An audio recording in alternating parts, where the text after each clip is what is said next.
Hello, everybody. I hope you guys can hear and see me okay. I am actually filming this from my Mac instead of my MacBook. So I'm hoping that you guys can see me okay. And I don't know if it's a little too dark. Let me know if it is. I don't have the other light on. Let me see if I can put the other light on and stuff and put a little more light in here. Hold on.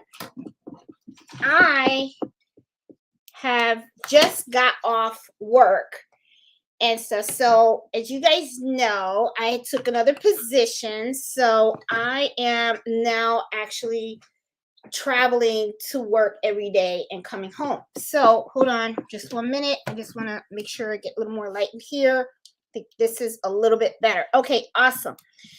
So yeah, so today was an actual day that I actually traveled to the job, and oh, it felt so good to get out of the house. It really did. Oh my god, I loved it. So let me set up my computer. Okay, all right guys, hope everybody is doing good. Sorry about that. I just literally like got home from work. I only had about like a half hour to get everything ready and all that kind of stuff. And on the bus coming home, I was jotting down notes of stuff that I wanted to talk to you guys about creative embroidery. Okay. Now, you guys know, and I see on the chat, nobody is saying I can't hear you. So I'm going to assume you guys can see and hear me okay. So let's talk about creative embroidery. Okay. Now, embroidery is all about creativity. All right. There's just so many different ways you can express yourself using embroidery. The different color threads that you use, the different types of fonts that you select, and even the different types of designs, because there are different types of level of embroidery. You got the filled embroidery, which is like, all filled in, designs. Then you have like sketched embroidery, which is, a design that is kind of filled, but it's not like very dense. Okay. And I'll show you examples of that. Okay. Because I'm going to share my screen with you guys so that way you guys can see exactly what I'm talking about. And I'm even going to launch in Brilliance, which is the embroidery software that I have, to show you guys a little bit of different techniques that you can apply to some of your embroidery just to make it a little bit different and make it pop. Okay. So you guys know, embroidery is all about customization. Okay. Making things different, making them really nice and cool. There's just so many different things you can do with embroidery. Some people, what they do is they take the edge of some types of shirts or blouses or pants, and they embroider like different borders around them. They even take different pieces of fabric and create dinner napkins out of them and stuff. I mean, there's just so many different options out there. But I want to talk to you guys about the design and how you can really do different things with embroidery. Okay, so got my little notebook here and I jotted down some stuff, and I want to talk to you guys about some of the items.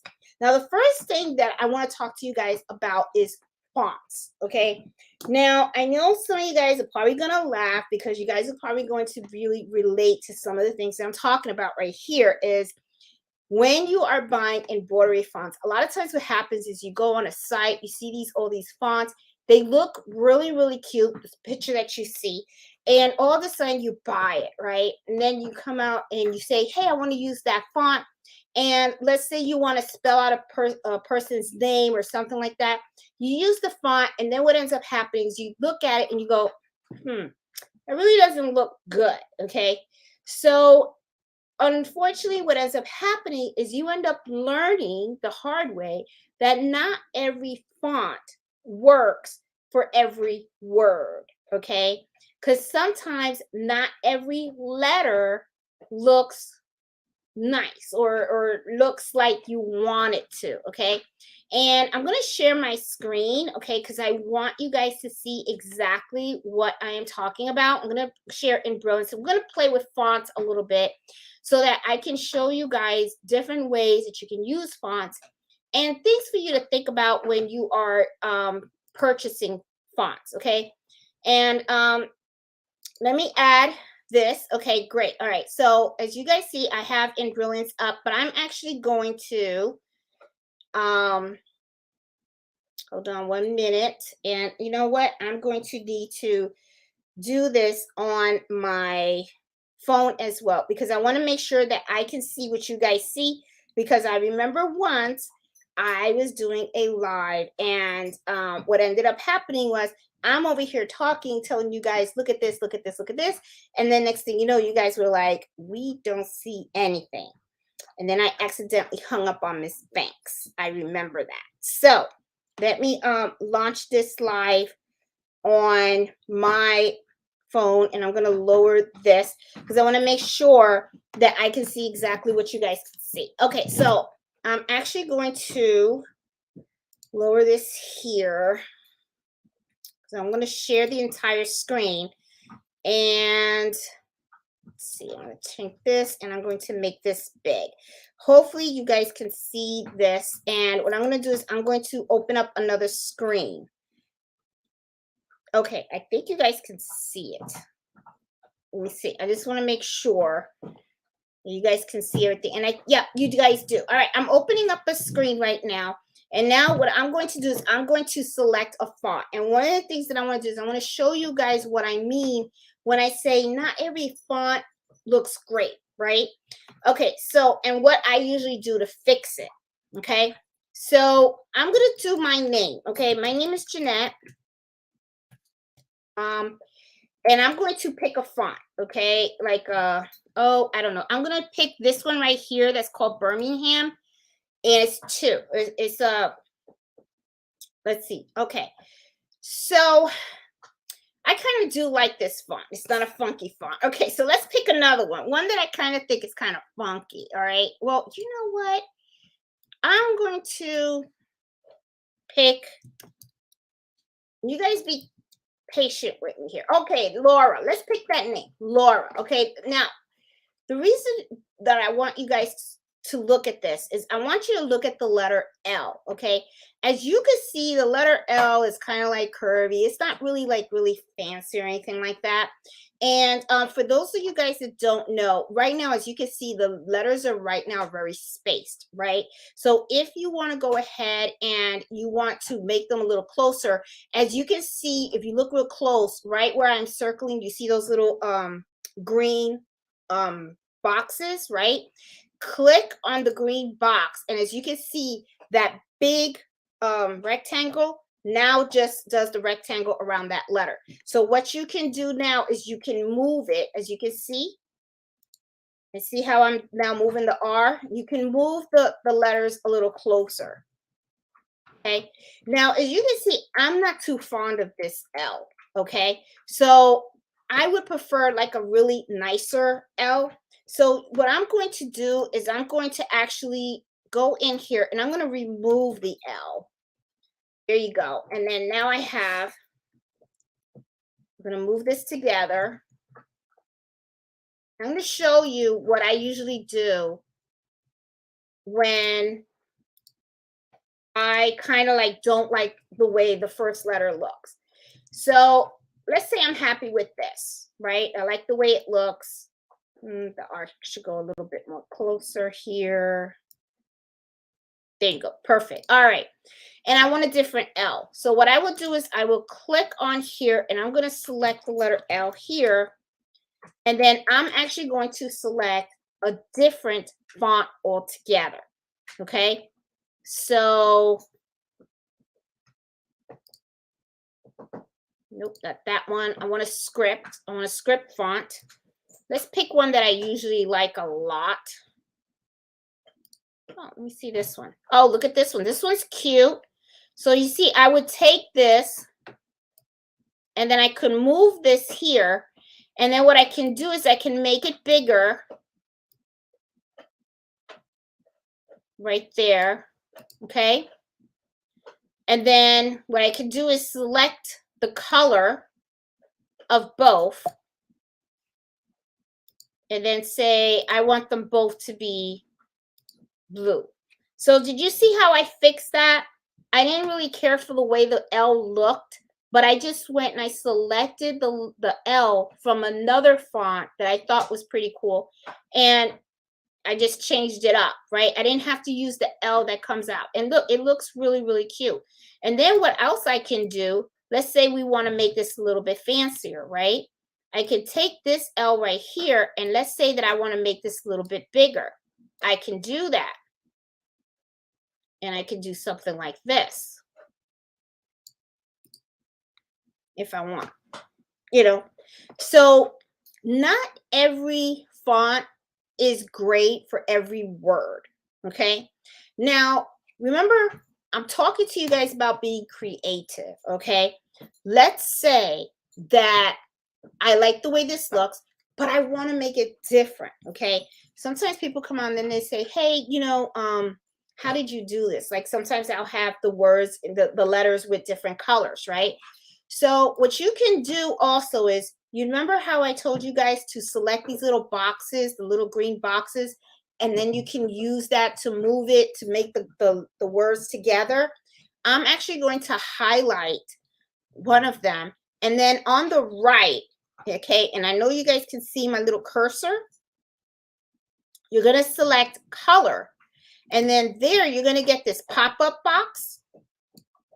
And then what you can do is I'll just select another color. See how that changed colors? Now I'm going to select the U, and I'm going to click color again. And I'll just do that as ivory. Let me take the R, select color again. Maybe I can do a green. Let's select the A. And let's say I want to do a mint. You can do that. That looks cute. That looks really cute if you have, like, to a baby blanket for a girl, or even to put it on her shirt or something like that. There's just so many different things you can do, okay? The other thing also, when we're talking about fonts, okay, you want to be creative and stuff like that. Let's say I'm going to take this. I just, and let me pick another font. Let's just pick another font here. Let's pick one that is like this. Okay. And let me just take that out. As a matter of fact, let me do Laura. Okay. This is another thing also. Okay. Sometimes with words, you have them all in one line, right? Okay. Well, why don't you do this? Take the letter L, move it up a little bit. The U, move that up a little bit. A, move it up. Do something like that. That font I don't really care for. Here's some other fonts. Now, this font is a double colored font. What do I mean by that? If you look really closely, okay, and I'm going to make this a little bigger so that we can look at it a little closer. If you really look at this, you see right here it has an outline. And the outline is a dark color. And I don't know if you guys can see my mouse when I move it. And stuff. I hope you guys can see my mouse. But yeah. Okay, I don't see any of you guys complaining in the chat, so I'm going to assume that you guys can see what I'm talking about, okay? Now, this font is like a double colored font, right? You have the outline, that's one color, and then inside is another, right? So what is really cool about this is you can take this and see how on the side right here it has the light blue, that's the inside, and then the dark on the outside. You can take that, change the color up. I'm going to take the inside, let's turn that into like a yellow. There you go. The other one, it doesn't have to be the same color, okay? Let's say I want to leave the outside, The inside, I want to leave it blue. I just want you guys to watch what I'm doing. So, you know, because this will get your creative juices going, okay? See? Okay, now let's go to the U. Okay, let's not stop there. Let's keep going. Let's have some fun here. I'm going to pick green for the inside. For the outside, let's pick orange. See how cute? See how you can really spice up some fonts. I'm hoping I can give you guys some ideas here, okay? And then the same thing with the R. Okay. I don't know. Let's pick this color. Oh, that's all in one color. Okay. The A. I'm at the A. This color, let's do orange. Hit okay. Isn't that cute? That's cute. That's really cute. Then let's say you want to position it different. You can go like this. You can, just like I was showing you guys before. Okay. You do that.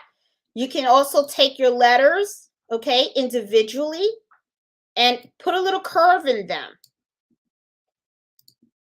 Look how I'm moving the R. See?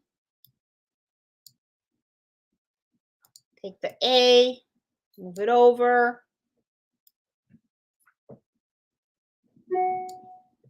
Take the L, make the L a little bigger.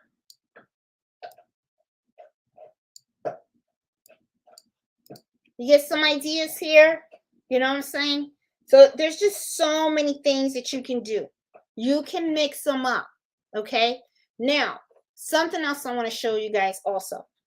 Monograms. I hope I'm saying that right. I don't mean like monogram as, I'm talking about initials. Is it monogram or mammogram? You guys know what I'm talking about. Initials, okay? You guys know my English can sometimes get a little funky, okay? So let's look at another page. Let's play with these things, okay? Another one. Let's do a monogram. Hope I'm saying it right. Here's another cute font that I like a lot. These are double, okay? You see? What I can do here is I can do a W, right? And let's say I want to make a big one. That's 2.5. I'm going to do 3 inches. There you go. I don't think that's 3 inches. I don't even think it moved, but that's okay. I'm going to make this big. And you guys can see that this is like a double color, right?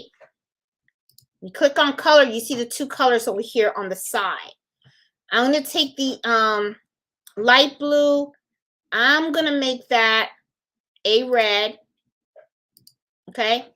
The outside, I'm actually going to make that a blue.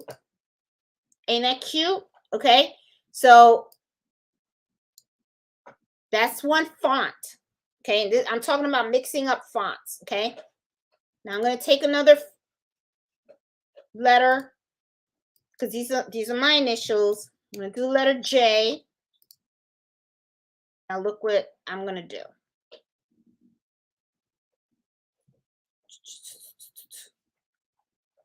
And it's all because, you know, I have a whole bunch of fonts and stuff like that. But I want to, oh, look at these fonts. No, I don't like that. Okay. I don't like that. But I'm going to show you guys what to do.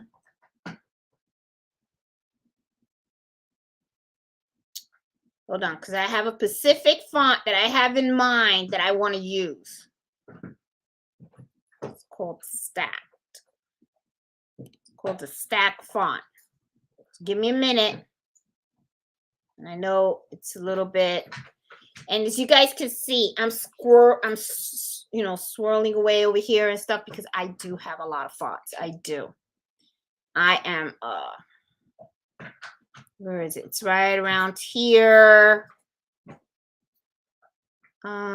not that one. There it is. Okay. So I have this one, and I'm not going to do a 3-inch. I'm actually going to use a 1-inch. Nope, let me use a 2-inch. There you go. And then I can take this font. I can put this here. Do another one. M. Put that here.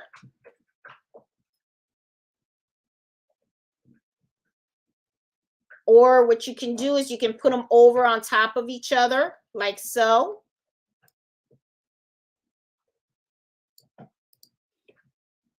You see what I'm saying? Take the middle font. Oops, sorry. I'm jumping all over the place here. Show you guys. Let's see. And then I can stretch this out maybe.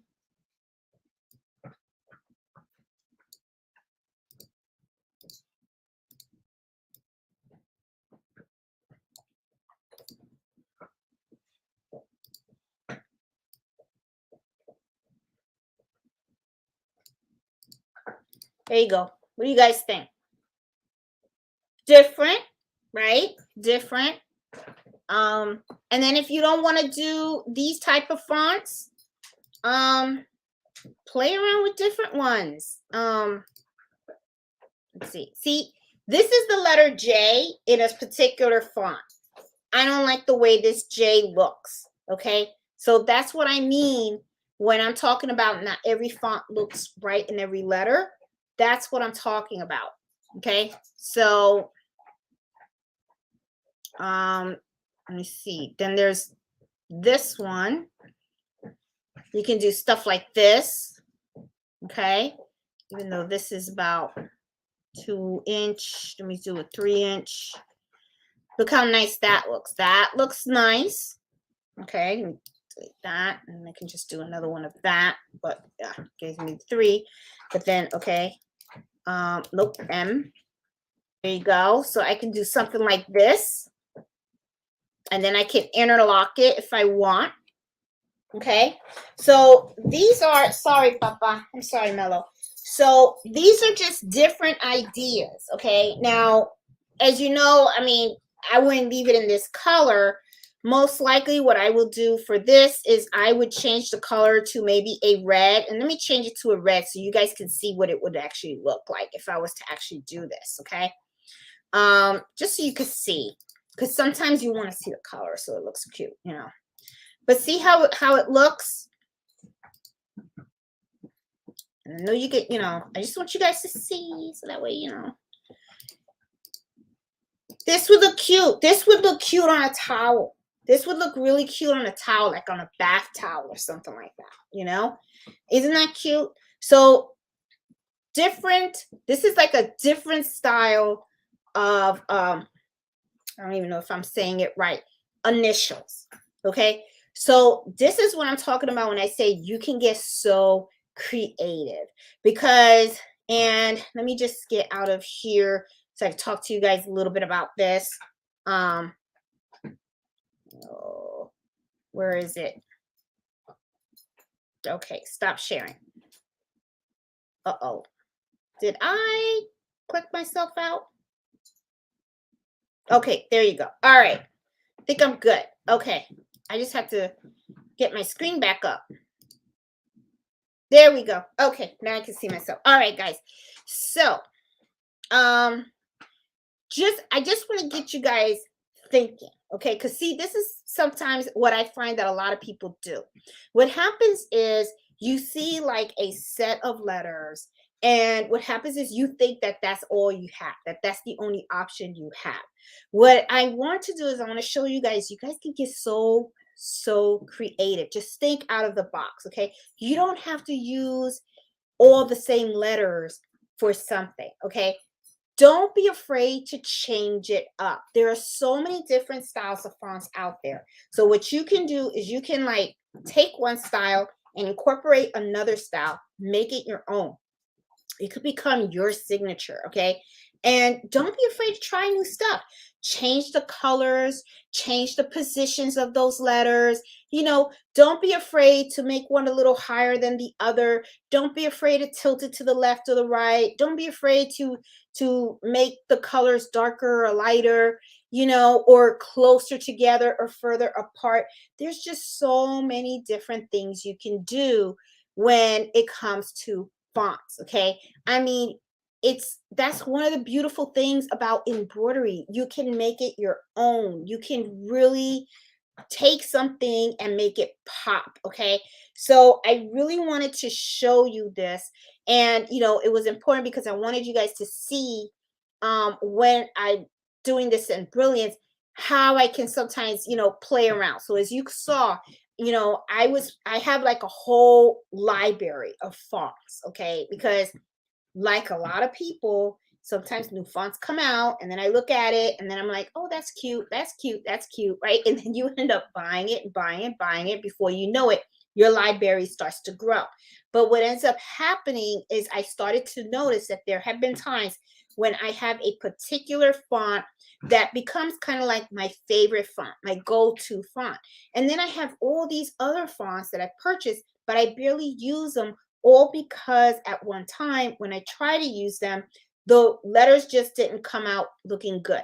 Just like when I picked the font for the letter J in one of those sets, you saw how kind of, to me, it looked kind of funky. I didn't really like the way it looked. It didn't like pop or anything like that. So there's just different things you can do. The other thing also is sometimes people are under the impression that when it comes to those initials, right, that they have to actually buy fonts for initials. That's not true. You can use any fonts to do the initials, okay? Now, just to put this out there, I see this a lot. Sometimes people make a lot of errors when it comes to the three-letter initials, okay? Just so you guys know, the initial in the middle is what's supposed to be the last name initial. The one on the left is supposed to be your first name. The one on the right is the middle name. Okay?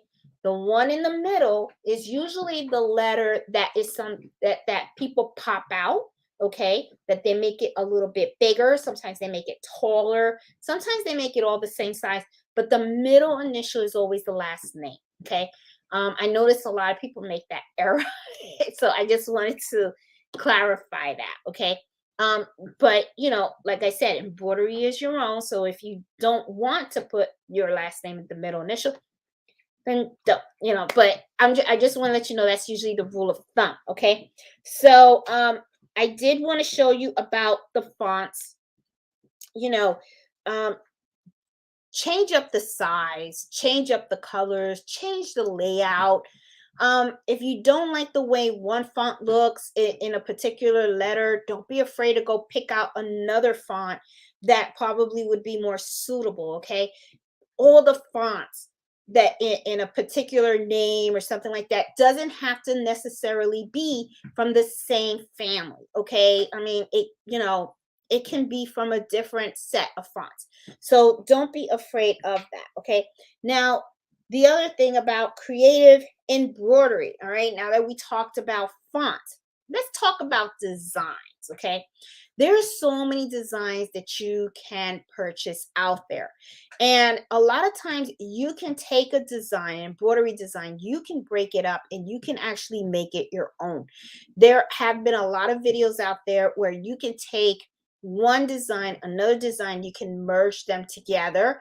There have been videos that I have made also where I actually show you how you can take a design and you can break it apart. Like the one with the sunshine of the baby blanket that I made.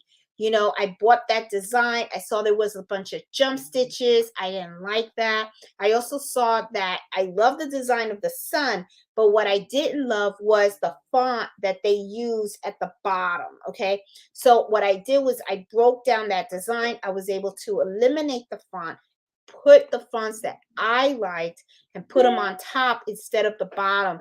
And I'll make sure to link that video in the video description below. If you guys didn't know, don't really know like what I'm talking about and stuff, I show you step by step how to break a design down so that you can modify it to better suit your needs. Okay, so I'll make sure I put that on my notes to link that video, link the sunshine video, so that way you guys know exactly how I did that. Okay, because yeah, that's a really good trick and stuff.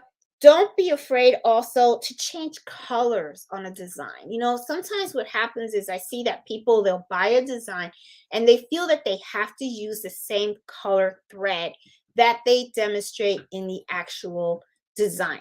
You don't have to do that. You know, if you have a design of a teddy bear that has like a blue shirt, turn the blue shirt green, turn it purple, turn it pink, you know, change up the colors. Okay, now sometimes of course you may want to use the colors that they're using because you feel that it really does look nice, but don't be afraid to change it up because you want to make designs your own. You want to be creative.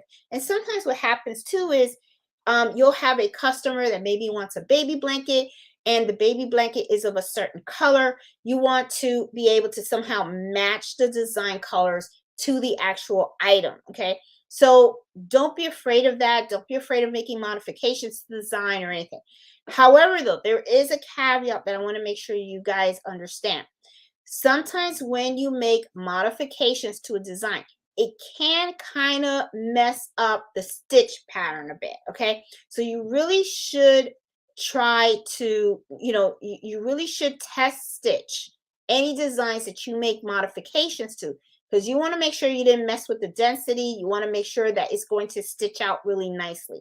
The last thing you want to do is to make a modification on the design and then all of a sudden you take your product, you put it in the machine, and then you start to do the embroidery, and then you end up messing up your product because you didn't test out the design and it didn't actually come out the way that you want it to. Okay, now another way you can usually do make modifications to designs, which can be a little costly though, is if you have an actual digitizer that you like to work with. A lot of times, what I'll do is I'll have a design that I know I'm going to use at a very frequent basis, and I need that design to be able to stitch out perfectly. So what I will do is I'll reach out to my digitizer and I will send them the file and say, hey, I really want you to kind of like look at the design and make it you know, stitch out perfectly. Okay, and then what they'll do is they'll look at how the design stitched out. If there is any type of overlapping that should be eliminated, he'll do that. You know, it's mostly a cleanup phase, you know, because he wants to make sure that the design stitches out nice and cleanly. Okay, because if you don't want it to like, you know, be bulky on one side of the design and then like not too filled on the other. Okay, so designs are like, you know, something that a lot of us buy, you know, but sometimes what happens is people buy them and they kind of just use them as is. When you can be really super creative and you can take two designs that you can actually merge them together. A perfect example of that also is when people take numbers and, you know, for like birthday shirts and stuff like that, and what they'll do is they'll take the number and they'll put it you know, like underneath or on top of an actual design. You can do that. Another thing that I wanted to show you, and I want to share my screen again, okay, is there was someone that had wanted to do applique around a name. I wanted to show you how you can do that. Okay, now I'm going to tell you right now, there are so many different ways to do it. Okay, but I'm just going to show you how I do it. Okay, I try to do it as simple as possible. So here we go again. I'm going to share my screen and I'm going to share the entire screen and I'm going to go down. I'm going to bring up Brilliance. Is Brilliance coming up? Oh no. Okay. Let me see if I can bring this up. Okay, hold on. I don't think my brilliance is coming up. I don't know why. Okay, hold on. I'm going to have to somehow quit my brilliance and restart it. So let me force quit that, and I'm bringing it up again. Hopefully we can see that. And do I have it shared? Hold on. Oh, I don't have it shared. Okay, cool. Now I do. All right, so now you guys should see my screen.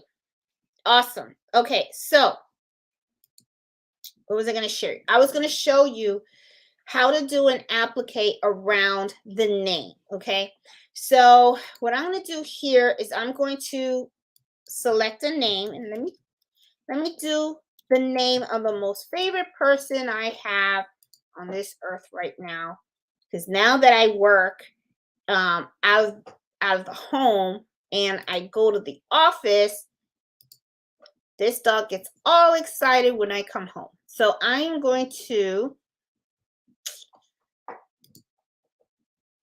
let me pick a nice font. Okay, Mellow. Let me just do it this way. Okay, so here I have Mellow, right? The way that I do this is using the module Enthusiast in Embroidery, okay? Under Utility, because I have, no, I'm sorry, I misspoke. I'm going to say this again. This is how I do it with the Merly patches, okay? That's a different module in Brilliance for patches. I'm going to do Add Patch Edge, and then I'm going to select Page Wrap. So as you can see, what is showing the edges is a patch. I don't want that whole edge patch to show up. Okay, I just want like an applique design. So what I do is I do a stitch simulator. Okay, and as you can see, what I'm going to do is I'm going to run the stitch and see how it's doing the outline. I'm going to keep doing this until it meets. There you go. And it just overlaps a little bit. Then what I'm going to do is I'm going to click stop. I'm going to select another color. And you guys may have to rewind this video. You guys want to do this so that you can make sure that you have that. And I'm going to hit OK. Now, once I did that, if you go all the way to the right of the screen, right here where it says patch, I have like an arrow. I'm going to click down. I am going to, there's 3 steps that you see here. You see a 1.1, a 1.2, and a 1.3. What I'm going to do is I'm going to highlight 1.2, and I'm going to hit the delete button.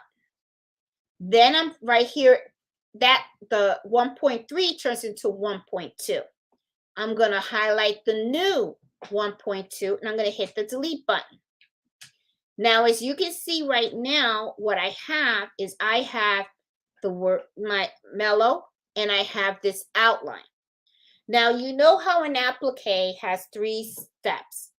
It has your placement stitch, your tack down stitch, and then it has your satin stitch. What I mean right here is only a placement stitch and a tack down stitch, okay? Because I don't need the 3rd one, because I don't want that edging to be on here at the end. I just want an outline. So what I'm going to do here is where it says 1.1, you're going to highlight it, and then you're going to do edit, copy, edit, paste. So when I did that, you're going to look now to the right, okay? And what you're going to see is it has one, and then it has one step one. Then it has mellow, okay? And then it has patch again for number 3, and then it says 3.2. I want 3 to be the second step.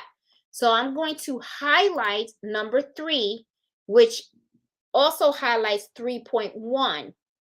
Right click on it, and I'm going to say move first.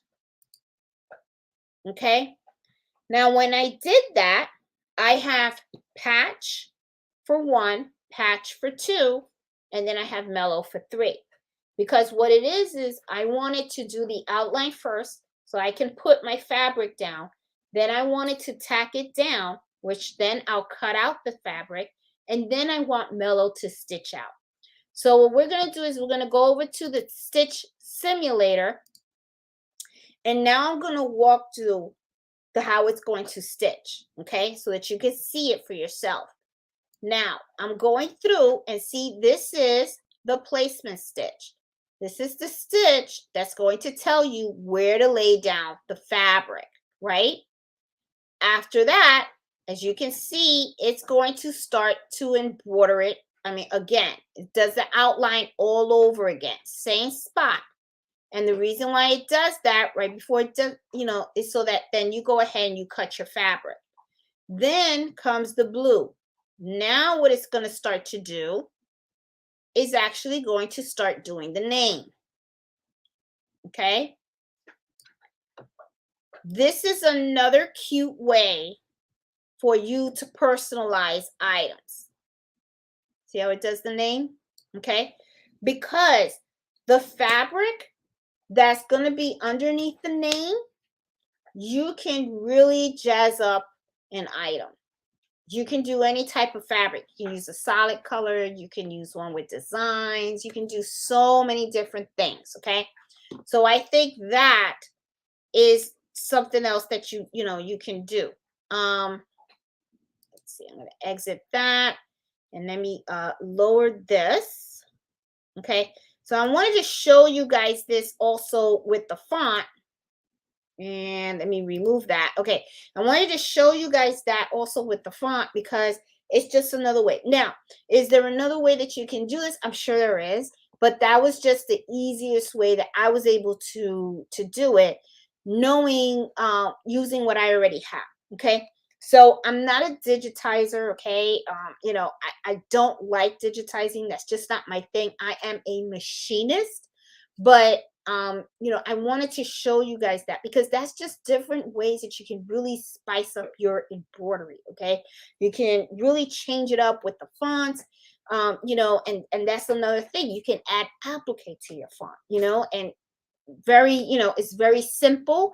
And what's really cool is, if you notice, when you do the page wrap around the name, it's going to be different for every single name, because every name has its own stitch, and every font has its own different size and everything like that. You could even do that with the initials, right? So like, let's say you want to put initials on, I don't know, a pillow or something, right? Or a blanket and stuff, and you want to add an applique background to your initials. Perfect way to do that. And it's different, it's unique. And you can even change up the initials like I showed you before. I mean, you can really make stuff pop. It just takes some time, some imagination. Don't be afraid, like I said, to go out of the box. Don't be afraid to try new things. There's just, you can really, really make something your own. Okay. So, all right. So I talked about the designs. Okay. We talked about fonts. I want to talk to you guys about items, okay? Unique items, all right? Now, a lot of times when you see people do embroidery, sometimes you see it done on very common items, okay? Like you see the kitchen towels, you see the dinner napkins, you see the tabletops, you see the shirts. But sometimes, once in a while, you'll see embroidery done on something that's pretty unique. And I'm gonna just spit out some of the items that maybe you guys would have been like, you know what, you're right, we can embroider that. So I'm going to spit out some stuff to give you guys a little bit of ideas, okay? Curtains, okay? Curtains that hang in your room. Sometimes what happens is you can have a sheer curtain or a plain simple color curtain just hanging in your living room or your dining room or even your bedroom, right? Take that curtain and embroider some designs on them. Make them different. Make them your own. Like, I'll give you an idea here, okay, that has been going through my mind. For some of you guys know that 2 years ago, I gifted my mom a heirloom baby blanket. And the heirloom baby blanket, one of the things that I did was I embroidered my mom and dad's name. Excuse me, sorry. I got up at like 3 o'clock in the morning because I wake up super early to go to work. So I embroidered my mom and dad the day they got married.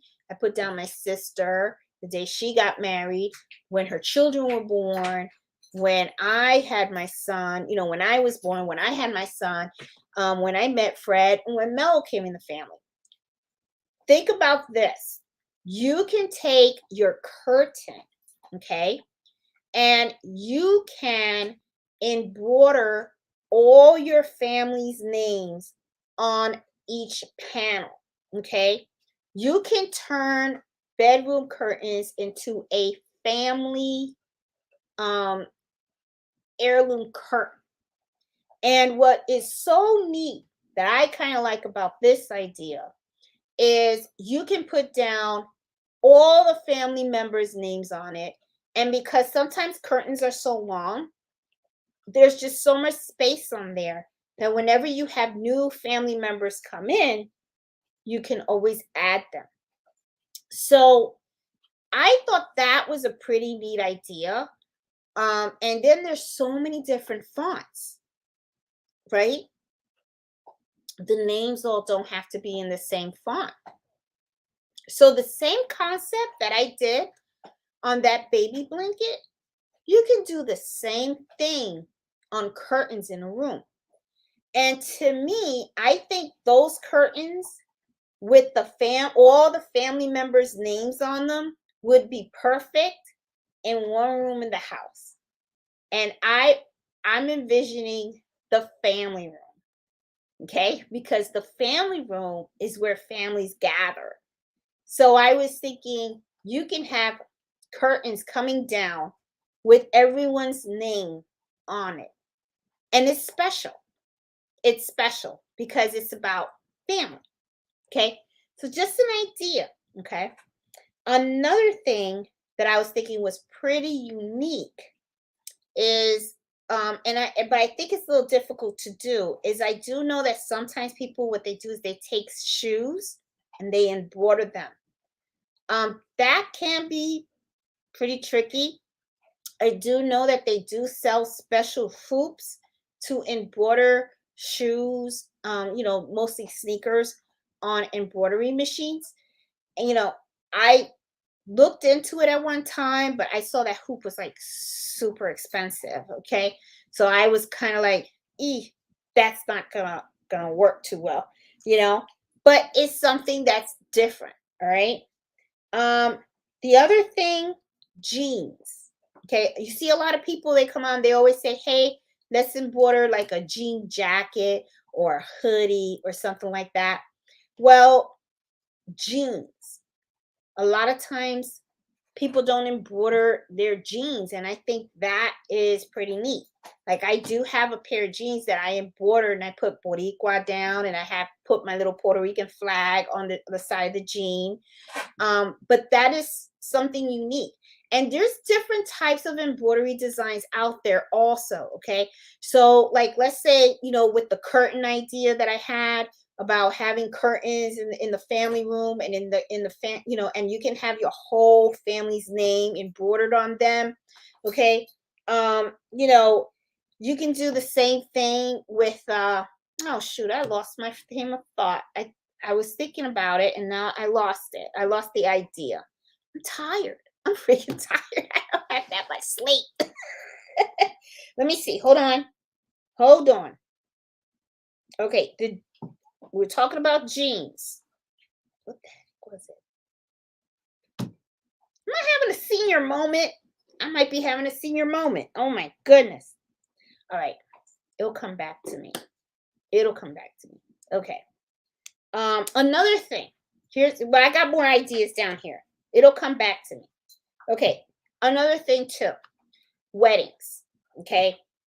This idea I actually got from the actress Angelina Jolie and stuff when she was marrying. I think when she married Brad Pitt, something like that. She had a veil, and in the veil, what she did was she had the veil. She had drawings that all of her children did incorporated in the veil, right? So I was thinking to myself, if a bride wanted to, they can take a veil and put stuff on there. Oh, I know what I was talking about. Borders. Borders. I was talking about the borders. Whew, I had a moment. All right, let's talk about the borders before I forget again. Now, when I was talking about those curtains in the family room, right? Now say you could have these gorgeous curtains go down, and you can have all the family names on there. You don't just have to have names either, okay? You can do the names, and you can incorporate designs in those curtains as well. But there's different types of designs of embroidery, and some of it is called borders. All right, and borders is just really an embroidery that's just straight through. Okay, it just it. Let me see if I can find something. I want to show it to you guys. Okay, so here we go again. Okay, I'm gonna be sharing my screen because I want to show you guys what I'm talking about. Okay, so just give me 1 minute here. How am I gonna get here? All right, hold on. I want to make sure you guys can see what I see. All right, let me go on my favorite link here. Okay, I want to show you what I'm talking about. I don't know why it just doesn't allow me to do Etsy from here. All right, that's fine. All right, let me just scroll this down. Let me just pull up something else. Hold on. Give me 1 minute. Trust me. This is something. Maybe I just need this. There you go. All right, so hopefully you guys can see this. All right, embroidery borders.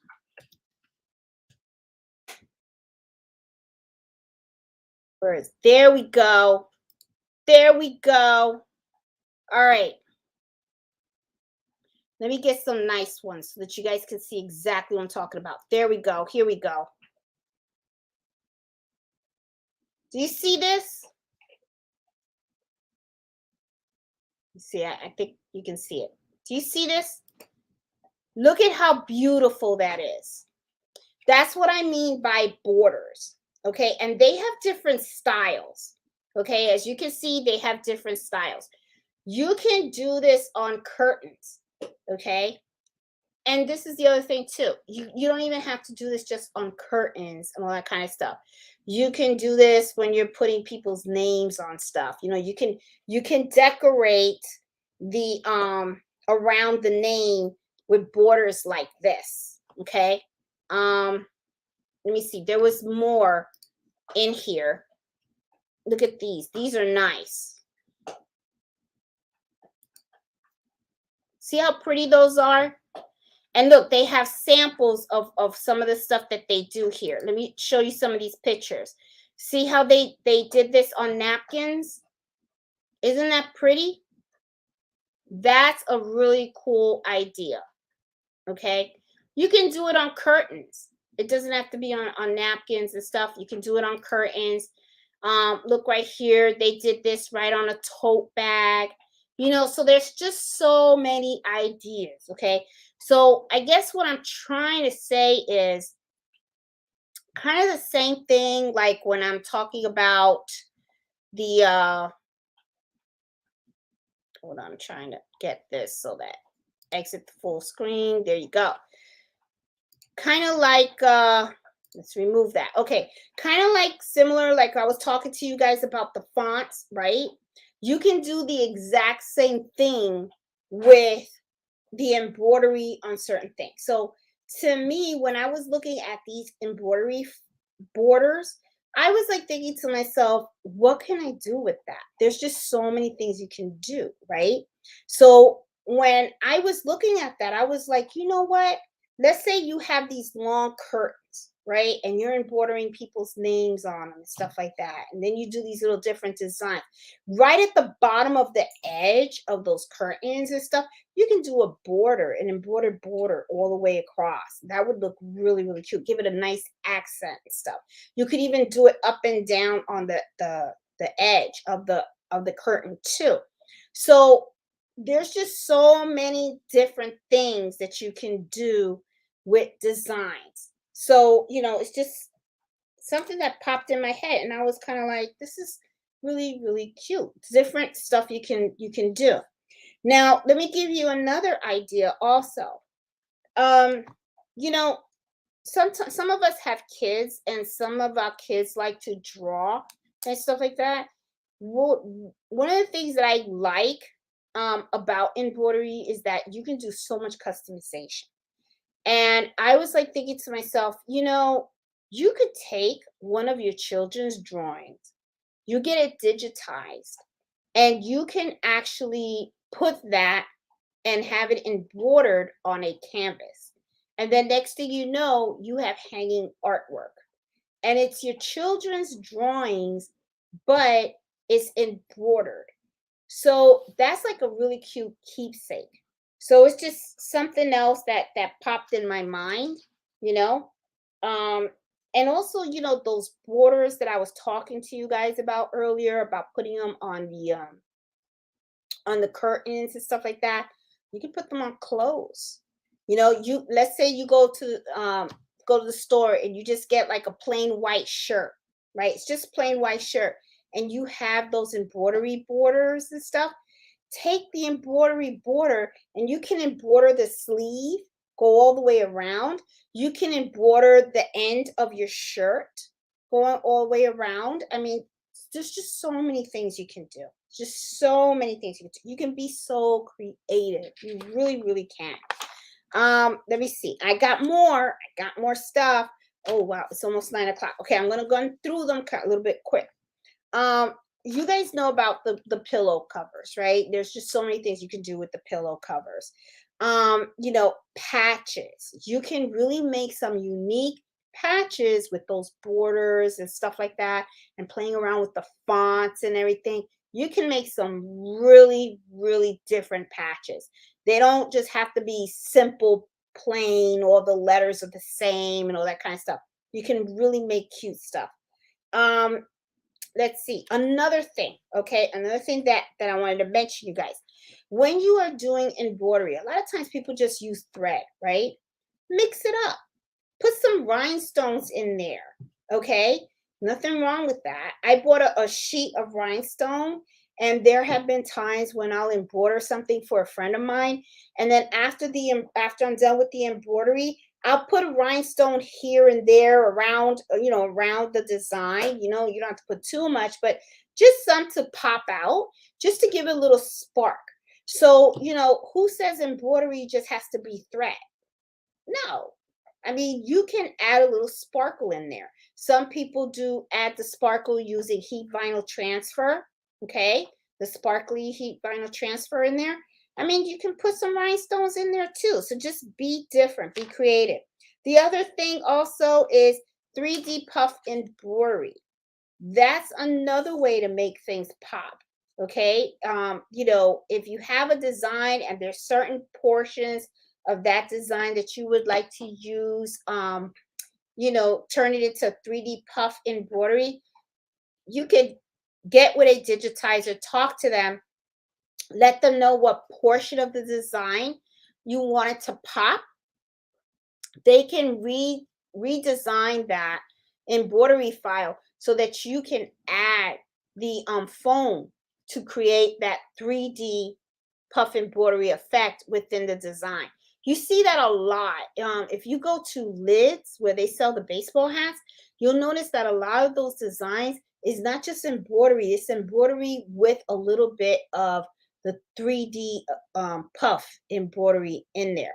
Like they have all these different ones. Like I know, like my son bought one and it had like the Empire State Building on it. That was just plain embroidery. And then when it came to having the NY over it, that was 3D. So it popped. So there's just so many things you can do. And you cannot, it's not just for hats either. You can do 3D puff embroidery on bags. You can do them on hoodies. There's just so many different ways you can do that. So, don't be afraid to mix and match. Okay. Um, let's see.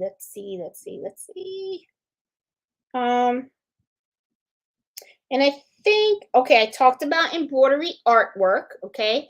I talked about taking your children's, um, you know, artwork and having it digitized and creating the embroidery artwork. But you don't just have to do your children's designs. Let's say you want to decorate somebody's nursery and you have the child's name, right? You can create a beautiful sign for that child's nursery with embroidery. Okay, and you can add rhinestones to it and do 3D puff embroidery on artwork. I mean, it doesn't have to be on clothing or anything like that, or a hat.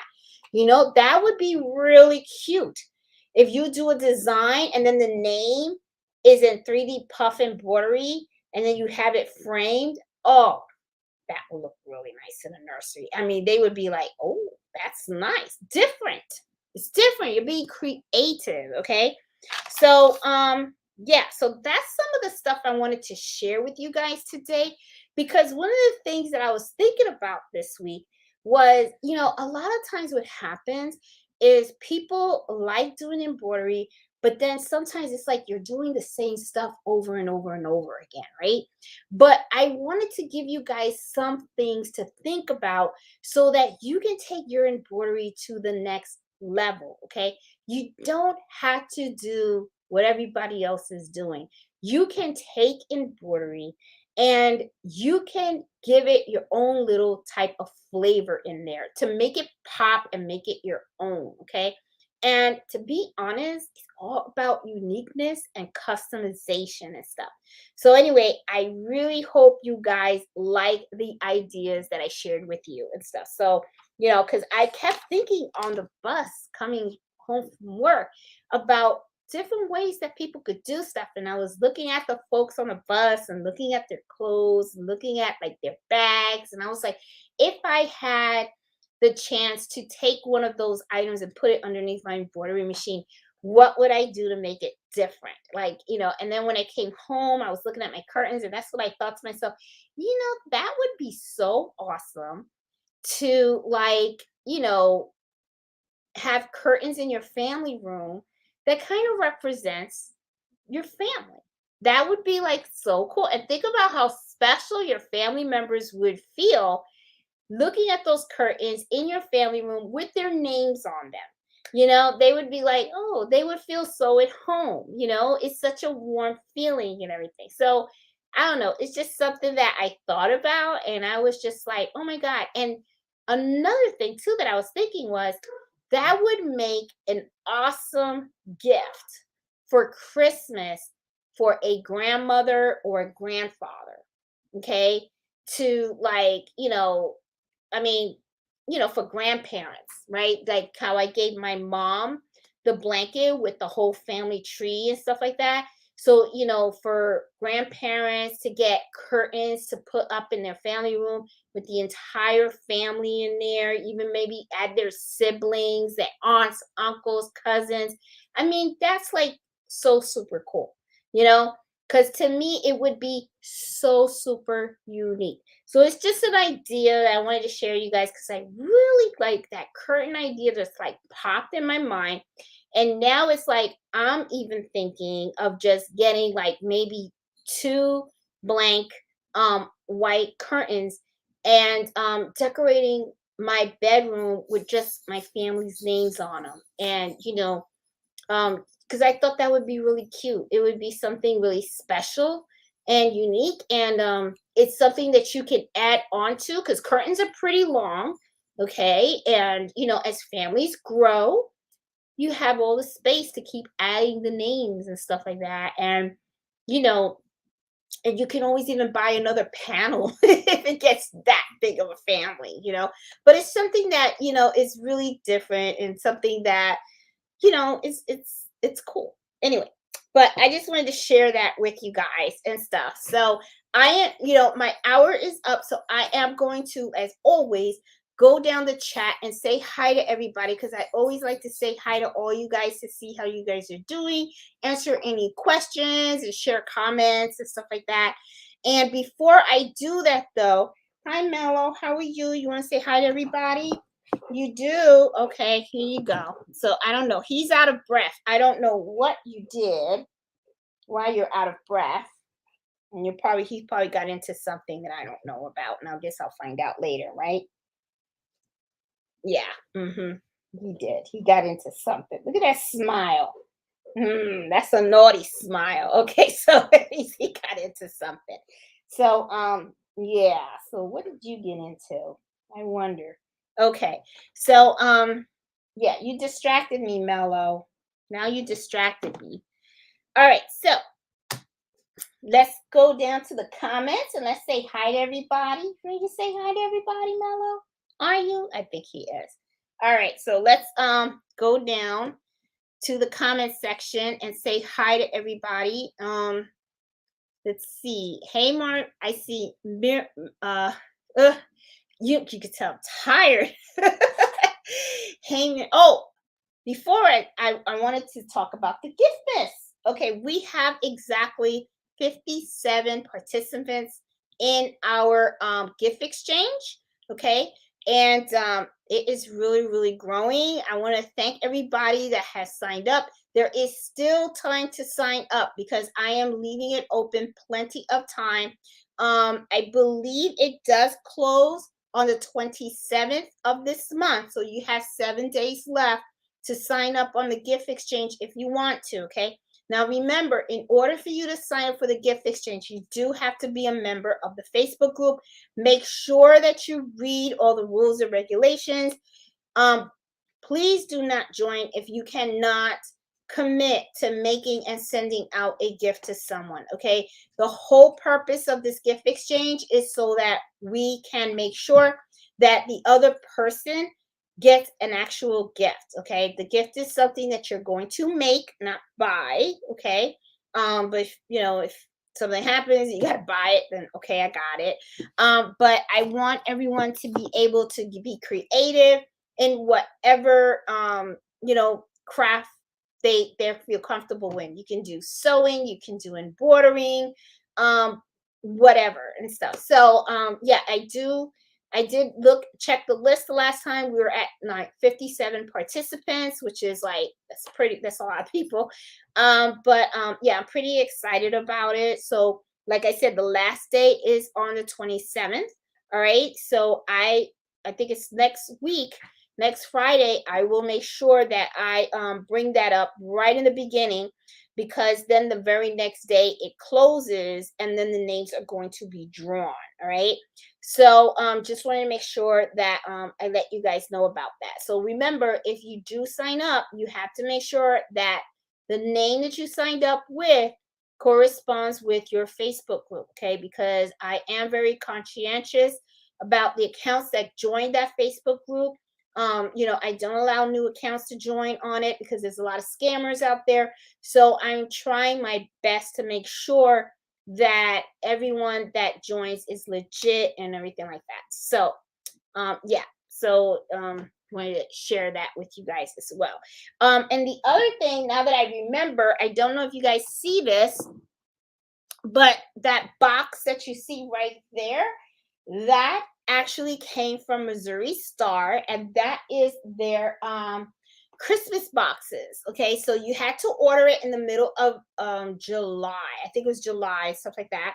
And what it is it's 20 5 different bags, one for each day for the month of December. Some of it is little gifts, some of it is little projects for you to do during the Christmas holiday season. So I am not going to video this because that's something that my sister does on her channel. And for those of you that don't know, her channel is Gifts HQ.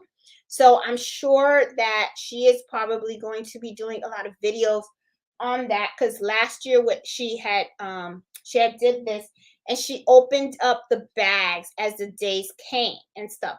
So yeah, I am pretty excited about it. I'll probably mention them in the month of December as well, but I'm going to be coordinating with her because I want to make sure that I'm not like messing up anything that she's trying to do and stuff like that, because I don't want to mess her up. So yeah, but I am pretty excited about it. It's a pretty heavy box and there's a lot of stuff in there, and it is very tempting to open up those bags. But I promised myself I'm not opening up anything. I am actually going to wait till December 1st to actually open up the first day and the second day and so on, and see if I can make the projects as I open the bag to see if I can keep up. It looks like a lot, but I'm excited about it, and I'm hoping that I'll be able to do that. So I just wanted to mention that because I did post a picture when it came in the mail, and I'm like super excited. So I did open it, but all I did was I reorganized the envelopes from day one all the way to 2025, because that way it'd be easier for me to find it. Because I think what they did was they didn't just throw it in there, but they tried to make it so that the box can close, because some of the bags are big and some are small. So I'm sure, you know, but I'm excited. I can't wait to see what's in there. So all right, so I'm gonna go down. Hey Marlene, how are you? Miriam, how are you doing? Hey Miss Max, I see Sylvia. I see Marlene in there. Hey Linda Woods, how are you? I see Jeannie and Meek, Jackie, Robin, Marsha, Deborah. The whole gang is here. Hey Meek, how are you? Meek Sue. Hey Eleanor, how you doing? Hey Kathy, I see Marlena. J Love, how are you? Hey Peggy. Hey Allison, Jenny, how are you doing? Great, you guys were able to see sounds, looking good. Okay, cool. Hey Simone, how you doing, girl? Simone, you know, I was thinking about you the other day. For you guys that don't know, I met Simone at the Sew and Quilt Expo, and she won a prize. Okay, at the end of each of the expos, you know, they did like a drawing and stuff like that. And I think it was the last day, and she won fabric, pretty fabric too. She got some really nice fabric and stuff. You lucky that you ran up there and got that fabric and disappeared real quick. Cause I would have stole that from you. But it was, I mean, it was gorgeous fabric. But congratulations! I wanted to tell you that and stuff. And but I wanted to talk to you before the end of the quilt show, but I couldn't find you. But I really wanted to congratulate you and stuff. Hey Ozzy, how you doing? Hey Sassy, hey Jenny, hey Deborah, how are you? I see Rhonda. Hey Eartha. Hey Evelyn, how are you? Let's see, Charmaine, how you doing? Hey Cracky Puerto Rican, how you doing, girl? Hey Judy. Hey Baby Giant. Let's see, I see Annette, Eartha. Hey Donna. Let's see. Oh, what's the software? Hey Kimberly. The software that I use, the embroidery software that I use, is called Embrilliance, and there is a link in the video description below. The software in Brilliance has different modules. Okay, so when I was showing you guys how I do the applique around the name, I was using Merly Patches. Okay, that's the module. When you get in Brilliance Essentials, in Brilliance, the first module that you would want to buy is the Essentials. Okay, that's the main one. That's going to allow you to do different things with different fonts. It's going to allow you to put two files together and stuff like that. Okay, but when it comes to the applique around the letterings, you have to get the module Merly patches if you choose to do it the same way that I did it in this video, okay? So yeah, but in Brilliance is what I use and stuff. Hey Robin, hey Iris. Um Great tip. I'm glad you like it, small. Oh, okay. I guess everybody was talking about the fonts back then. Congrats on your job. Thank you, Terry. I appreciate it. Um, yeah, start my new job on Monday, and today was my last day at my old job. And so I had to go in, return my laptop, and all that kind of stuff.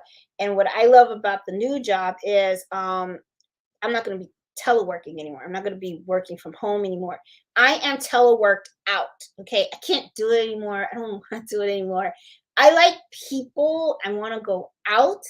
And it felt so good today because I left the house. And even though, I got up and I got on that bus, I went to work, I got in a building and I sat in an office and I saw people and I was like, oh, this is nice. So I'm psyched about it. And I enjoy going out. I think being stuck in the house for the last like 3.5 years, that kind of got on me a little bit. It was okay, but I like interacting with people. That's just my personality. So I'm really like excited about this move. It's a new chapter. It's a new chapter and stuff. So I'm pretty excited about it. Let's see. Let's see. But thank you, Terry. Hey Kim, how are you? Hey Riva, how are you? Let's see. Hey Karen, packing movers. Oh, Karen's moving. Let's see. Um, hey Angela and Stitches. She's been working to learn how to make multiple colors in a name. I see it all the time and it's so pretty. It's really, well, as you can see, I just showed you guys how to do it. All you have to do is just select each letter individually and then select the color that you want for that particular letter.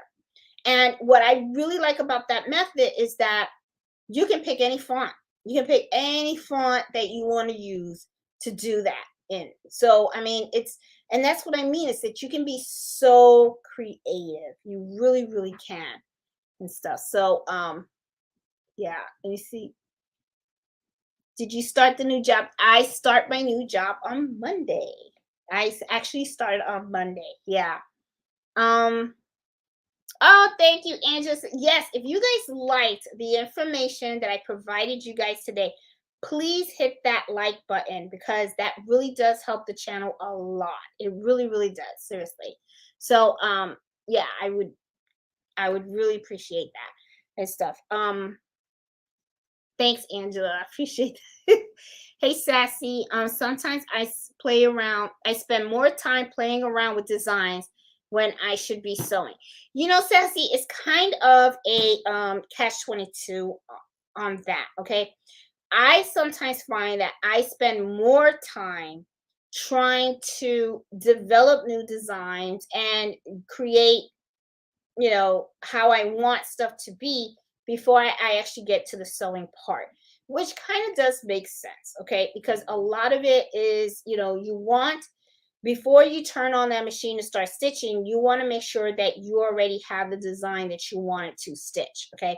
So you do spend more time in the design process than you do stitching it out. So that it does kind of make sense and stuff. So, yeah. Um, let's see. Oh, it looks like everybody liked the fonts and stuff. What's your middle name, Jeanette? I actually can't. I don't have a middle name. I just have a first name and a last name. But I use when I put J for Jeanette, W for Woods. I use my maiden name, which is Mencado. So I use the M as kind of like a middle name. Sometimes I think I should have used that as my middle name, but I did. But that's okay. But yeah, I use the M for my middle name and stuff. Yeah, JLL says that she didn't like the J. Yeah, and like I said, it's, not every font looks great for every letter, right? Like sometimes it'll look like so super cute for like a letter L, but then when I type in the capital, a capital letter L would look like so cute. And then when I type in a capital letter J, it kind of looks kind of tacky. So then it's like, okay, so I got to look for another J that would kind of fit that style.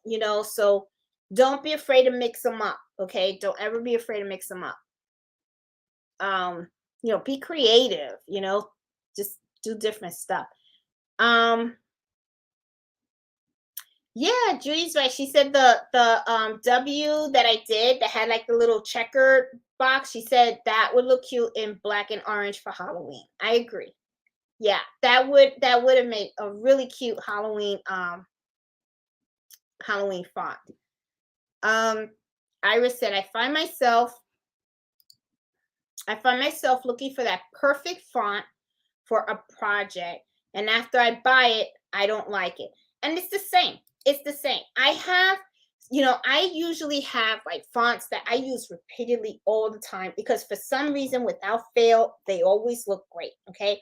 And then I have fonts that I actually bought because when I saw the advertisement, it looked like a really nice font. But then when I bought it, I noticed that not every letter looks great. So one of the things that I really learned is before you buy a font, okay, sometimes you'll see the first photo, and the first photo is they use like whatever word, and of course, in that word, they're showing you the most prettiest font, the most prettiest letters and stuff like that, and it looks gorgeous, right? What you need to do is look at the other photos, because in some of the other photos when they're selling fonts is they actually have a page where they have each letter where, and you'll see if it's capitalized and lowercase, and upper and lowercase, and then you get to see what each of those letters look like in both formats. Sometimes you're going to notice that there's going to be maybe an uppercase letter that doesn't look very attractive. Okay, but sometimes I do buy it because, like I said, you can mix and match letters. They don't have to be from the same font style. Okay, there's nothing wrong with that. Okay, and you can really make things your own. So if I see a set and I see that most of the letters are attractive, and it's on sale, because you guys know I won't pay full price for anything. Okay, so if it's on sale, then I'll go ahead and I'll buy it. But if I see that there's a set and a lot of those letters just aren't going to work for me, then I'll kind of pass. But like I said, you just really have to spend your time and actually look at stuff, and ask yourself the question: is this really going to be a font where a lot of the letters that are in that set you're going to use? Okay. Hey, Miss Banks, how are you? Um, let's see. Hey, Miss Lopez, how you doing? Hey, Becky. Um, let's see. Okay, Bob Samria says you can also archive this with Stitch Artist 3 without using yes. And there are, like I said, there are so many different ways to do it. I do have Stitch Artist 3. The reason why I have bought the Stitch Artist 1, 2, and 3 is because at one time me and my husband were looking into digitizing. Digitizing is not my thing. It really isn't. It's just not. So, but I'm sure that if I had took the time to learn more of the functionality of the Stitch Artist modules, I would probably end up finding that maybe they're a little easier. I don't know. The reason why I mentioned them early is because that one I seem to kind of know very well. But yeah, I'm sure, like I said, I'm sure there are so many different ways for you to achieve the same thing. Um, you know, like for the applique and stuff. Um, let's see. Hey, Marcia. So doing it that way, you don't have a nice stitch edge with the applique. Well, it's kind of like a bean stitch. That's what it's kind of like. Marcia, it's kind of like a bean stitch. It's just a simple stitch. If you're looking for like a satin stitch or something like that, then I think you would have to go the route that Bob is mentioning, which is like in Stitch Artist 3, where you would have to create the outline and stuff. And I'm not too familiar with Stitch Artist 3, so I can't really like tell you. Um, you know. So oh, I see everybody's working on those tree skirts and stuff. I wanted to tackle that, but I just haven't. I don't think I'm gonna have the time, honestly, because now I'm actually going to the office every day. So I am out of the house by like 5 o'clock in the morning, and I really don't get home till like 5:30 in the afternoon. So I just thank God my husband still is home all the time. So he gets to hang out with Mello and stuff. But I'm thinking about putting Mello in like a daycare or something like that so he can play with other dogs. But I don't know. We'll see what I'll do. Let's see. You're talking about putting flags on the yes.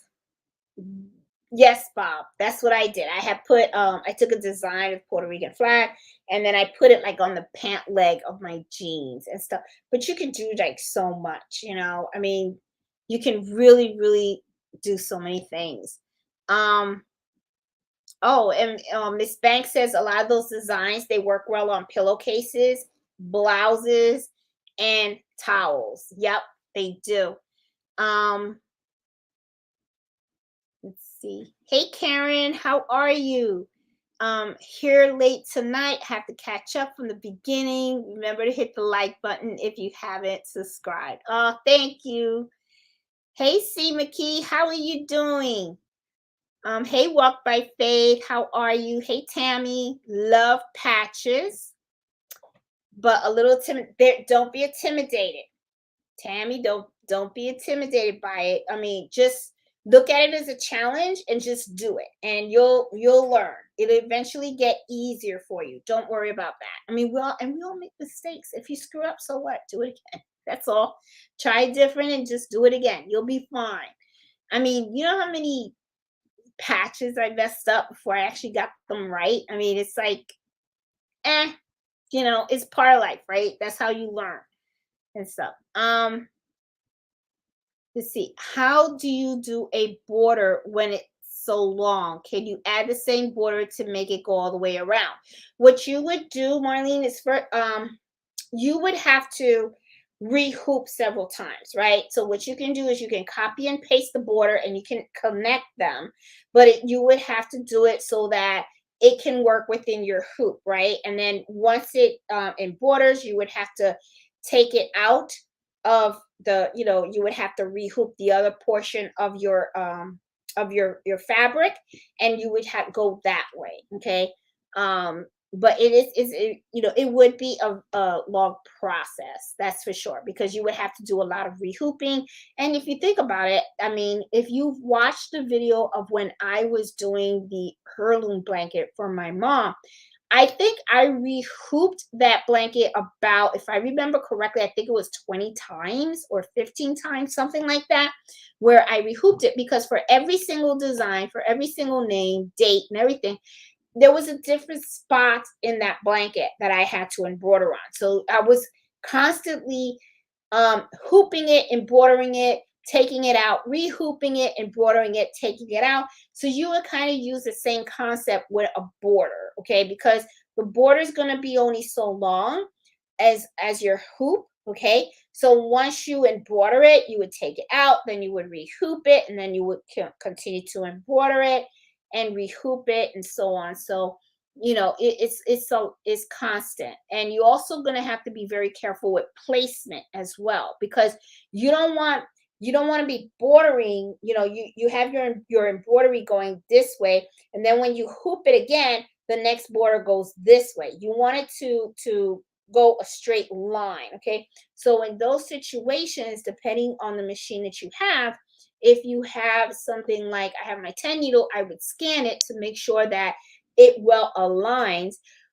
Or if you have a single needle machine like the SC1900 or something like that, I recommend that you print out that template. Make sure you place it on the fabric where it should actually embroider. You make sure that the hoop and the needle is well aligned in the center of that design.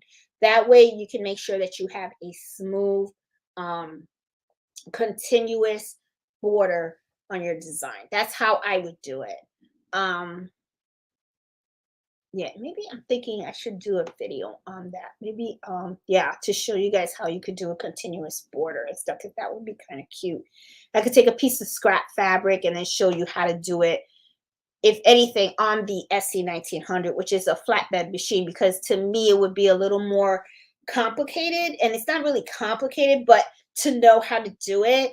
If you have a machine like the 10 needle machine where it scans, that's a little bit easier because you're scanning it. When you scan it, you kind of know exactly where it's going to embroider, and then all you have to do is just move it and put it in the right place, and then just hit continue and then just embroider. It's a little more tricky if you were doing it on a single needle machine. So I think I will put that down as a thing to do. Video borders. So that way you guys can see on a single needle machine how I would do it, because I'm a visual learner, and I'm sure that as I'm explaining it to you, I could kind of see visually how I would do it. But as you guys are listening to me explaining it, you guys may not see it visually. So maybe I'll have to do a video so that you guys can understand exactly how I would lay it down. And once you see that, then you'll be like, I got it.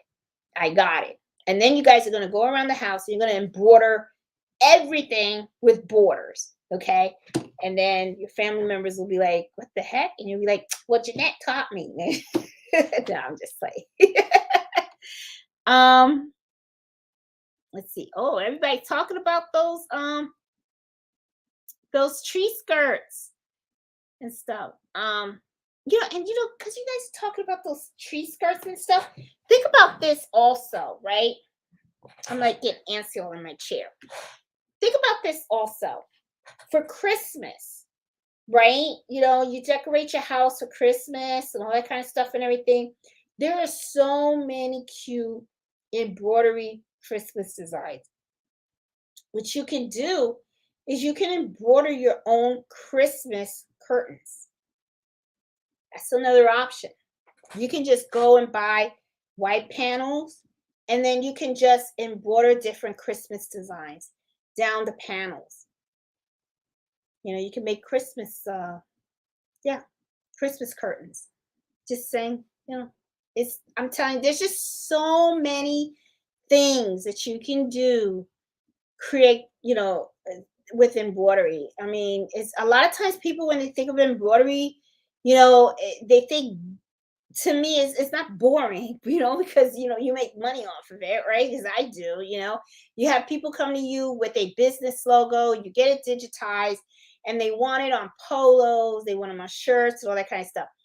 What I'm talking about tonight is I'm talking about doing embroidery your way, in a very creative way, for stuff that is like so super unique. That's what I'm talking about. So anyway, but everybody's saying hi, Mello. Now Mello's taking a nap and stuff. I think he's mad at me because I was gone all day. Let me see. I love your family tree thing. We are 15 generation. I'm telling you, it's. I think that a family curtain. It's cute. It's a cute idea. It's different. And think about it. I mean, I don't know. I guess to me, what is so special, I think, to me, about a family curtain is when people come in and they see the curtain in the family room and they see their name on it. It makes them feel like they're home. It makes someone feel really, really, really special. And if ever there's some kind of divorce or something. Somebody got exiled from the family.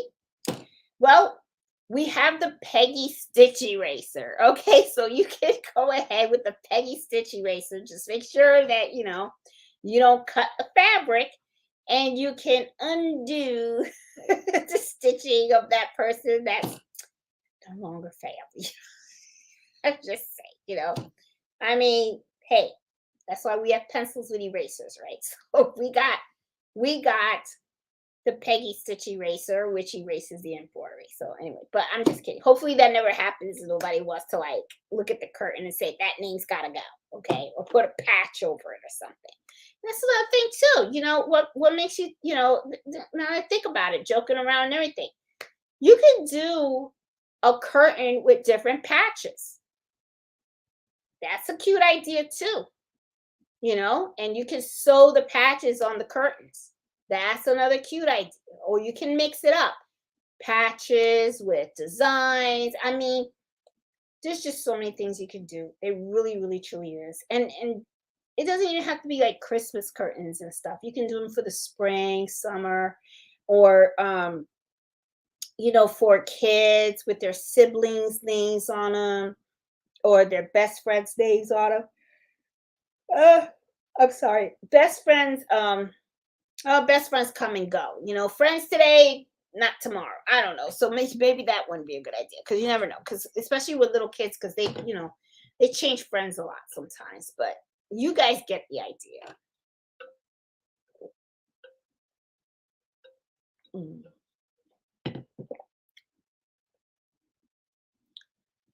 Oh, Robin says she got her email.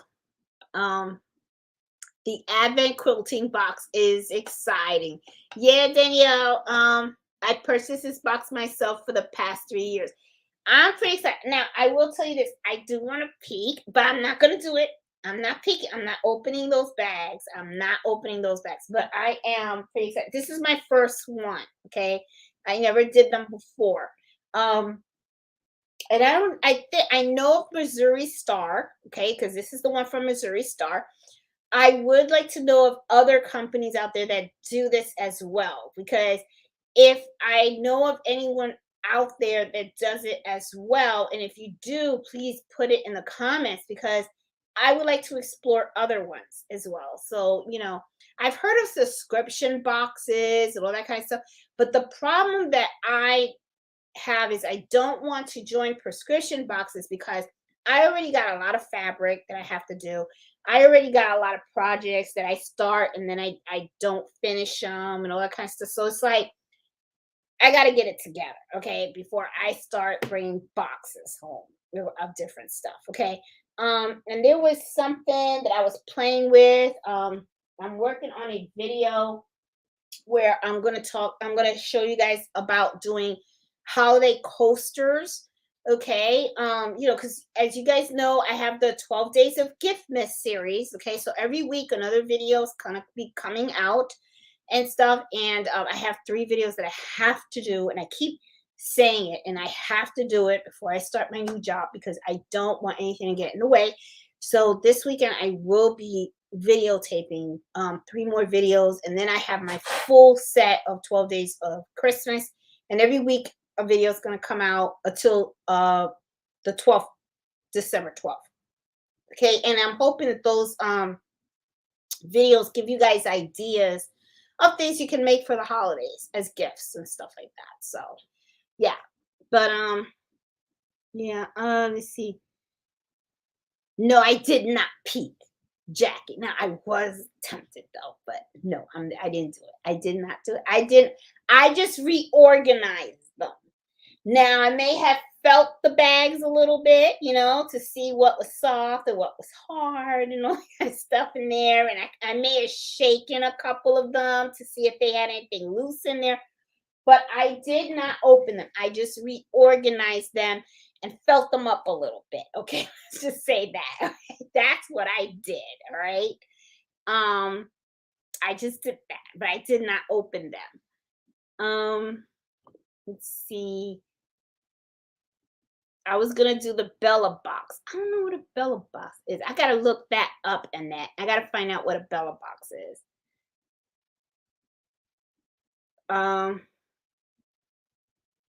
I know I go to work every day and we are only required to come in 2 days a week. See, J Love, that I'm not the only one. Thank you. Because sometimes people look at me and they go, "Are you crazy? You want to go to work every day?" It's not that. It's just that I think because I was not going into the office at all. Okay. At one time I got excited because they were saying, "Oh, we're going to go in 2 days a week." And then they said, "We don't have any space." Okay. And then on my last day, I was having a conversation with someone in the office and they were saying, "Well, this office was always empty." And they were like, "Well, you could came in if you wanted to." But the thing is, every time we had a staff meeting, people were talking about how people were fighting over seats. And one person said they had to tell somebody to get out of their seat. And I don't want to go to work and have drama. You know what I'm saying? And this is the other thing too. Not everybody's neat. Okay. Not everybody's neat. And that's why I sometimes don't like sharing desks with certain people at work because everybody's got their cube, right? Because it's like Cube City, right? So what happens is sometimes I'm a neat person. I like everything to be organized in a certain way.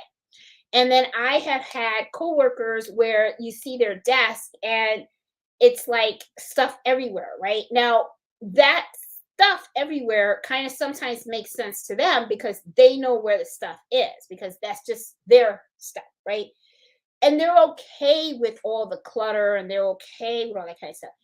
I don't like it because it's just it to me it makes me feel some kind of way. Um, I like my stuff to be nice, neat, and organized so that when someone asks me where something is, I can easily just go pick it up. I like to be neat. That way I feel like I can really think and I can process and I can just do my thing. And not everyone is neat. Okay. So there was even discussion in there today about one lady was really pissed off because she was saying that, she knew the person that sat in the desk before she showed up, and she was like, "This desk is a mess." So I don't know. And I really don't know what the mess was, but I know she wasn't happy about it. So I know me, I wouldn't, if I didn't have an assigned desk that was for me, it probably would be a problem. So I was kind of like, this is about me. So yeah, so that's one of the reasons that I was kind of like, it's time for me to switch jobs because I want to see people and I want to feel comfortable in my work environment. I think that is really, really important. A lot of people sometimes overlook that. Money is great, but to me, happiness means everything because if this is how I see it. You spend a good 40 hours of your life in that environment. And if you are not happy and you don't feel comfortable with the people that you work with, if you really don't feel valued and you don't feel good, it's miserable. It can be really, really miserable. Now, I'm not saying that it was a terrible place to work. It really wasn't. My whole thing was I really wanted to go back into the office. I wanted to see people. I wanted to work with people. I wanted to interact, and that was important to me. At first it was okay to be home because I was kind of like, oh, it was a nice break, but after a while it got old. And now getting on that bus and going in and seeing people and walking around the building, and wow, that was good. I liked it. I really did. I liked it. It felt good. I felt like, I don't know, like I was productive or something. I don't know. It's just me. I don't know. But yeah. And you know what? And who knows, 6 months from now, maybe going in every day, I'll be like, I'm tired.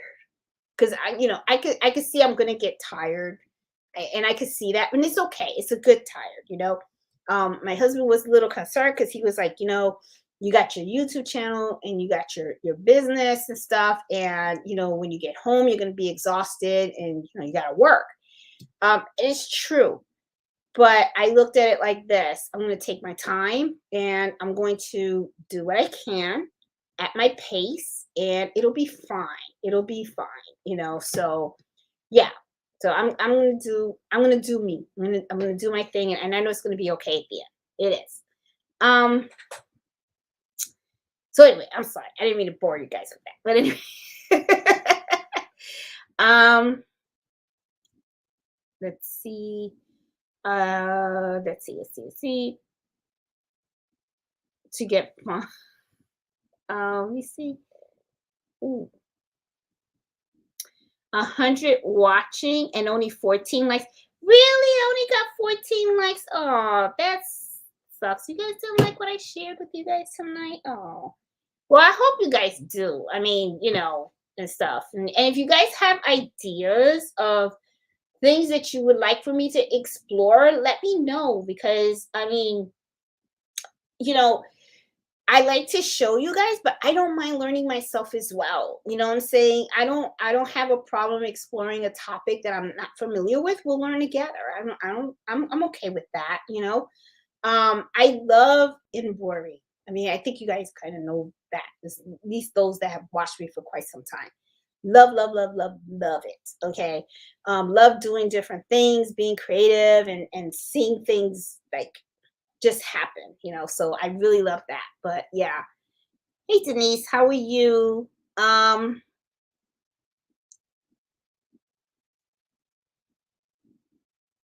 okay. I think this question here. Hey Joanna, if you wanted to put a couple's initials on something, would you put his, then last name followed by her initials? I think it would be that way, Joanne. Um, but see, the thing is that's kind of tricky.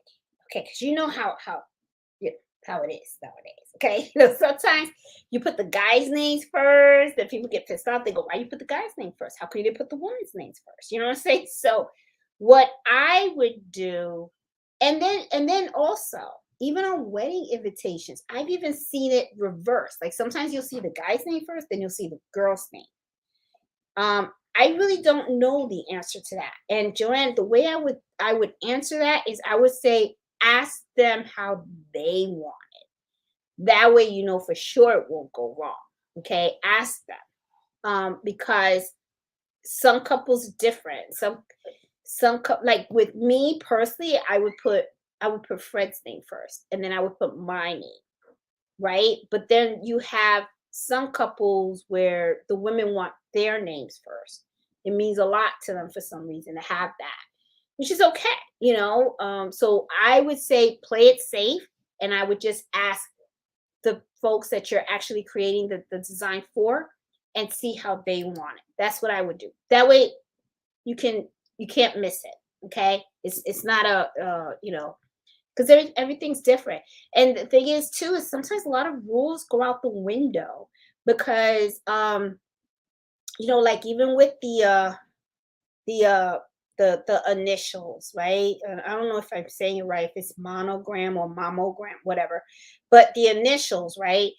Sometimes people like the middle initial to be taller than the two on the side. Some people want the initials all to be all the same size. So, sometimes rules get a little blurry because it's so custom that sometimes it depends on the person how they want it, right? And then I've even had some customers where they want kind of similar like I showed you, excuse me, like I showed you guys. They'll have the middle initial in one color and then they'll have the other two initials in different colors, or it's just so many. Or they'll position them different and they want something called interlocking where the letters overflow, kind of like touch each other. There's just so many different things. So, um yeah, so there's just so many different ways you can do it. Oh, you're welcome, Marlene. Let's see. Hey Rhonda, how are you? Um, we used to go all out for Christmas. We used to go all out for Christmas with balances, curtain, and the yarn. We won first prize in many years. Now it's just Christmas Day. Very sad. Well, Marsha, I'm gonna tell you something. I used to go all out and I used to decorate for Christmas in the house and everything, but I always found out that people would help with the decorating, but then when it came time to take them down, nobody wanted to help, right? So now what I usually do is I will get like a little mini tree and I'll just put that right on the table and I'm like, okay, that's it. Or I'll decorate very little. I'll just decorate one little spot in the house with just very little. So that way it's not that big of a deal for me to take them all down and stuff. I usually think that sometimes when you have little kids, that's when a lot of people go all out when you have little children. When you become more adults, it's kind of different because everybody's like, yeah, it's okay. I mean, but I will say one of the things that I do love is the Christmas lights because I feel that that really gives a mood in the house. So yeah, but the thing is putting that tree up is a pain. It's a lot of work. It really is. Let's see.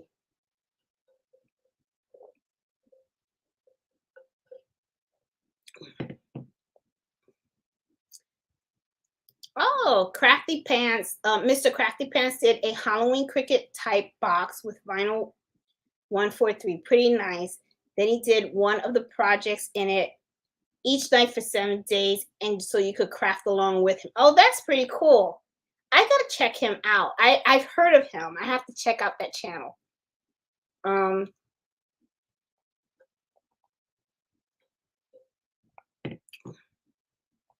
let's see. Let's see. Um, hey Debbie, how are you? Hey Nancy, how you doing?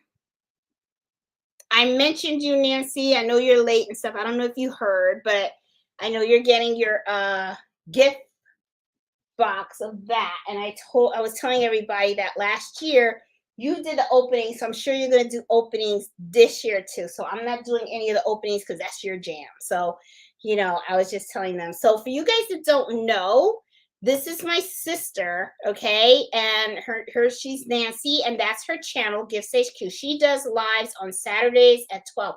And I have not been able to join her, so I know she's probably gonna like kill me and stuff, but I'll be there tomorrow. But I just had so much going on. But yeah, she actually did the unboxing of last year's Missouri Star thing, and it was her unboxing that made me want to buy this year. So yeah, so I'm sure she's gonna do it again this year. She opens up.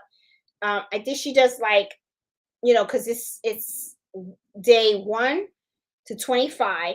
So when she does the Saturdays, she actually opens up that whole week's worth of gifts bag. So that way you can see what was in there and stuff. But yeah, it's pretty big boxes. You can see it was kind of heavy. But like I said, I didn't open any of them. I'm gonna wait. I'm definitely gonna be waiting and stuff.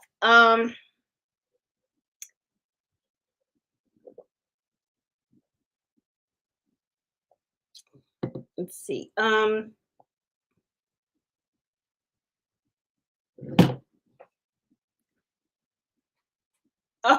Oh, Debbie said, I'll make you laugh. I came one night, guy left a mess. I went into the office and told him to say, I'm not getting paid and I'm not getting oh, go clean your own stuff up. I will say that she looked kind of mad. I mean, it's kind of funny because people in the office were kind of taking it. I think like she was joking, but I don't think she was joking. And I think I would have been pissed too. And that's the whole reason why I don't like sharing desks. Not everybody is the same, and a lot of times, and sometimes people don't do it on purpose. Sometimes what happens is they accidentally forget to leave their soda there or their water bottle, or they sometimes people eat at their desk and they have crumbs and they just forgot to clean up their crumbs or just didn't clean it good enough and stuff like that. Sometimes it's not on purpose and stuff like that. But I kind of prefer to have my spot because I know how I care for my spot, because I always like to have my Lysol wipes and I like to clean the desk and all that kind of stuff and everything. So it's just different. So anyway, but yeah, it's it's kind of funny because if you really think about it, it's like when you go to the work environment, it can be a little challenging, right? Because you have people around you with different personalities, different perspectives. Um, Sometimes the jokes to them could be a little funny, and then to you, it's a little bit like, hmm. And then sometimes people communicate in a different way, right? Some people can get kind of snarky, right? Like, and I've had that happen a couple of times, and then I'm kind of like, "Well, you mad at me?" Like, why are you talking to me like that? Which kind of throws them off, because if I feel like they're like a little snarky, I'll be like, "Did I upset you? I mean, what did I do? Oh, because came off kind of rude." And I'm one of those that, I'm pretty direct. Okay. So it's like if I feel like you're, rude, I kind of call you out. And I'm kind of like, ooh, looks like you're in a bad mood. I'll come back when you're in a better mood. Let me know. Send me an email. I'll do something like that. But yeah, it can be kind of challenging. It can. So I will say when we first started to do the full-time telework because of the pandemic, I was okay with it because it was a nice break, right? It really was. And I was kind of like, oh, because you do get tired. But I'm teleworked out. I really am. And I want to go back in. I really do. I want to go back in and see people and talk and laugh and, you know, be okay. It's like, it's going to be fine. And I got about like 2.5 years before I can retire. So, I mean, some people tell me the time goes by fast. But I guess when you're waiting for a certain event, okay, like retirement, it can kind of go slow. I don't know.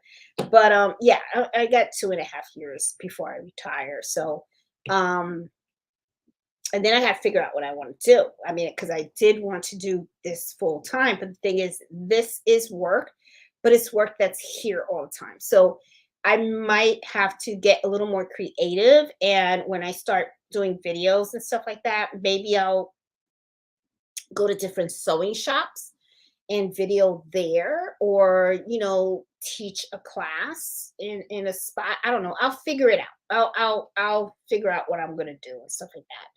But yeah, but okay, let me go back here because you guys don't want to know about my personal stuff here. Let me see.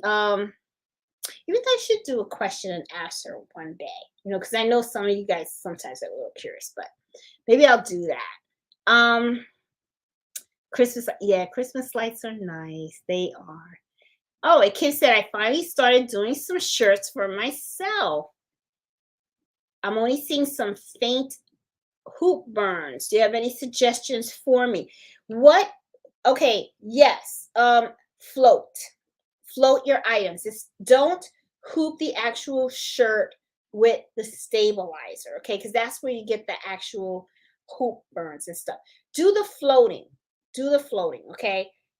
Floating is when you actually hoop the actual stabilizer. Take some temporary adhesive spray, okay? Just spray it lightly on the cutaway or tearaway stabilizer, whichever you're using, and then just actually put your item on it, okay? And then to secure it, sometimes people put little pins on there. I don't put pins though, because sometimes I feel like the pins might make a hole in the fabric if it stretches the fabric and stuff. It really shouldn't stretch the fabric, but I sometimes don't like chancing it. So I usually use tape to try to tape it down, like painter's tape. Okay, because I feel like that holds it a little more gently and stuff like that. So if you are actually hooping the shirt along with the stabilizer, then you would see the hoop burn and stuff. That's why a lot of times, Kim, people what they do is they actually float the item instead of actually hooping it because of those hoop burns. And then sometimes I know you mentioned that it's only faint that you see that hoop burn, but depending on the material, like let's say you have suede or maybe leather and stuff like that, when you hoop certain particular types of fabric, that hoop burn can really end up damaging the fabric, and it can end up becoming a permanent burn on there. So yeah, so I would say by floating you can eliminate that. Okay. Um let's see.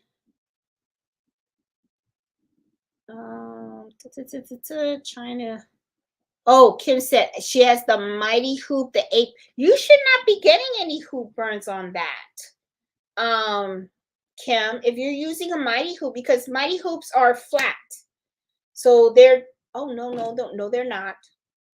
No, they're not. They're not flat. Now that I think about it. Yeah, because they have um yeah, they're not flat. I was gonna say wrong. Yeah, cause see, they have this indentation in here. Um, I don't know what to tell you. Um, I don't have hoop burn though. Maybe your stabilizer, Kim. Maybe try doubling up on your stabilizer to give it an extra cushion. Maybe try that. Okay, because it could be that maybe you're using one sheet of stabilizer, and I'm not sure if the fabric is thin. Okay, because I do know that the way I do it is if I have fabric that is really thin, I usually use 2 or 3 sheets of stabilizer on there. Because usually when you have thin fabric, if you have a design that's kind of dense or something like that, you could sometimes run into the chance of the um the embroidery having some puckering and stuff like that. So what I would try, Kim, is see if by adding extra stabilizer, if that helps to prevent some of that hoop burn. Okay. That's something that I would try. Okay. Um maybe that'll help out a little bit. Um let me see. Let's see. What else? Worked in an office. What did you say? I worked in an office since 1974. So when I was able to work from home in 2020, I loved it. And I did too in the beginning. I just think it's because it's too long. I do know also that where I am going, I'm gonna be doing some traveling, and I'm also going to after I have to get I have to get used to the new position and stuff and the responsibilities and all that stuff. And I know that after a while I'll be able to have a mixture of teleworking and office work and some traveling as well. So I know it's not going to be like every single day for forever, but I do want it to be every single day for at least the first couple of months, maybe 4 or 5 months, because I really want to learn the office well. And then after that, then I'll probably look into different types of options, work schedule options and all that kind of stuff. But I will say that when the teleworking happened in the beginning, I did like it because I do commute a lot and I was traveling a lot. And that actually I was able to get a lot of time back. And I was kind of exhausted in a way, because I was working, running my business and stuff, and it gets a lot. Now at that time also I did not have mellow. Okay, so the pandemic did get me mellow. So because mellow was supposed to come when I was fully retired, but because of the pandemic I was able to um convince my husband that was a good time to get a puppy. So yeah, so now I have this guy over here. So yeah, so and I still have to make time for him. So it's gonna work out though, because my husband, like I said, is home, so he'll be home with Mello. And then once I get situated and stuff like that, then it'll all work out. you know, it's fine. Yeah, but it's yeah, it's different. But I agree with you, Angela. At first it was really good. It was really good and stuff. But I'm a little tired. I do want to go back in. I want to see people. I like people, you know. So um let's see what else is there. Do you use tender touch on the back of your cloth napkins? Okay, Jeannie, I used to, but now I do not. And I'm gonna tell you why.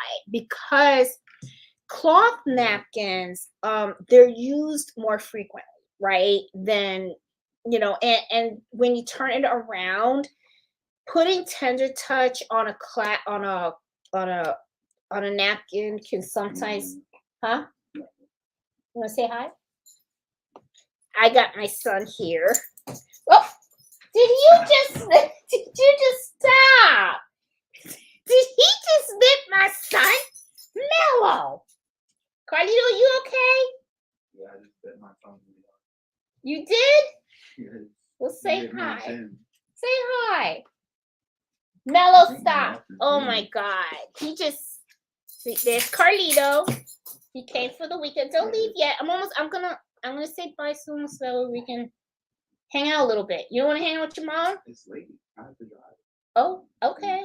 He doesn't want to hang out with his mom. That's what it is. Okay, fine. Be careful. Oh well. To be young. Huh? I said I will. You'll wait? Yeah. Are you on the phone? You'll wait. Yeah. Oh, wow. He's gonna spend some time with his mom. Yeah, he came just to pick up a couple of stuff. So to be young, you know. So anyway, guys. So I am gonna go because I do want to spend some time with Carlito because he does plan on driving back to Richmond tonight. He wanted to come pick up a couple of stuff. And you know how moms are. I gotta ask him like 101 questions, get on his nerves. Do the usual. And I can't believe you jumped on Carlito like that. Were you jealous? You were? You were jealous? Yeah, he's a little jealous one, this guy. He is. I know you are. You're jealous. See, look at that. You want attention, huh? What am I gonna do with him? Anyway, but guys, I'm gonna call it the night. Let me see. Oh, Debbie said oh, you can use tearaway 2 layers. There you go. Kim. Usually get rid of the hoop burn with a mist or a warm iron. There you go, Kim. That'll work. Yeah, give that a shot and stuff. It's kind of similar to what I was saying. Yeah. But yeah, Kim, I mean, just be careful with hoop burn because you don't want it to be like on a permanent thing. So always like watch the fabric that you're using and try to balance that off. I was ready to tell you you can't get hoop burn on a my hoop, but then when I looked at it, yeah, there is an indentation in there. So that can be a possibility. You just got to really watch it with that stabilizer and all that stuff. So guys, I am gonna go because I do want to spend at least a little bit of time with my son and stuff like that because I don't really get to see him that often because he's at Richmond going to college and everything like that. So it's very rare when he comes and stuff. So I do want to spend some time with him and everything. So I will see you guys next week. I hope you guys are enjoying the gift miss videos that I have been putting out, giving you guys some ideas and stuff of little things you can do. And I hope you even like this video tonight, you know, of some of the ideas that I shared with you guys on how you can really spaz up those embroidery files. Okay, so like I said, hope you like this video. Please give me a thumbs up, a thumbs up. Okay. You can tell I'm exhausted. Been up since 3 o'clock this morning. Yeah. So I will see you guys later, and you guys have a great weekend. Happy sewing and happy embroidering, and you guys take care. So I'll see you guys later. Have a great night. Bye.